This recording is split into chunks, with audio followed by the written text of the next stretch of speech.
10 വർഷമായിട്ട് ഉള്ള ഈ ഭരണത്തിന് അവസാനം കുറിക്കാനുള്ള ജനങ്ങളുടെ കുറെ നാളത്തെ ആഗ്രഹത്തിന്റെ സബലീകരണമാണ് ഇത്.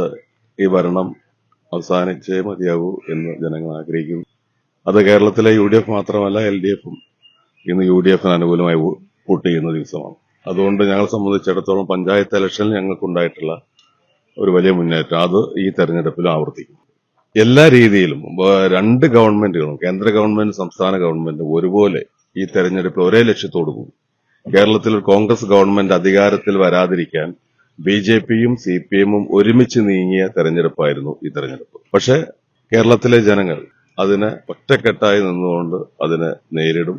ഏത് ഇത്തരത്തിലുള്ള പ്രവർത്തനങ്ങളെയും അതിജീവിച്ചുകൊണ്ടുള്ള വിജയമായിരിക്കും UDFന് അനുകൂലമായ വിജയമായിരിക്കും ഈ തെരഞ്ഞെടുപ്പിൽ ഉണ്ടാവുക. അത് നമ്മൾ പഞ്ചായത്ത് ഇലക്ഷനെ കണ്ടു, അതിന് മുമ്പ് പാർലമെന്റ് ഇലക്ഷനിൽ നമ്മൾ കണ്ടതാണ്. അപ്പൊ പിന്നെ പ്രത്യേകിച്ച് പറയേണ്ട കാര്യം 3 മാസം കഴിഞ്ഞല്ലേ ഉള്ളൂ. 3 മാസം കൊണ്ട് ഭരണവിരുദ്ധ ഒരു വികാരം മാറാനുള്ള ഏത് സാഹചര്യമാണ് ഇവിടെ ഉണ്ടായിട്ടുള്ളത്? അത് കൂടിയിട്ടുള്ളൂ. മുഖ്യമന്ത്രിയുടെ ധാർഷ്ട്യവും ധിക്കാരവും ഒക്കെ അത് കൂടിയിട്ടുള്ളൂ. അതുകൊണ്ട് തന്നെ ജനങ്ങൾ അതിന് മറുപടി നൽകുന്ന തെരഞ്ഞെടുപ്പായിരിക്കും തെരഞ്ഞെടുപ്പ്.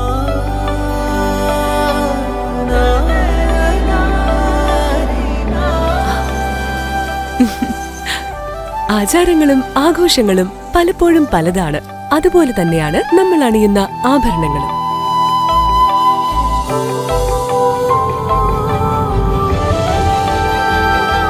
ജീവിതത്തിലെ ഓരോ നിമിഷങ്ങളും അവിസ്മരണീയമാക്കുന്നു Azad gold and diamonds. Azad gold and diamonds, Thazhepalam, Tirur.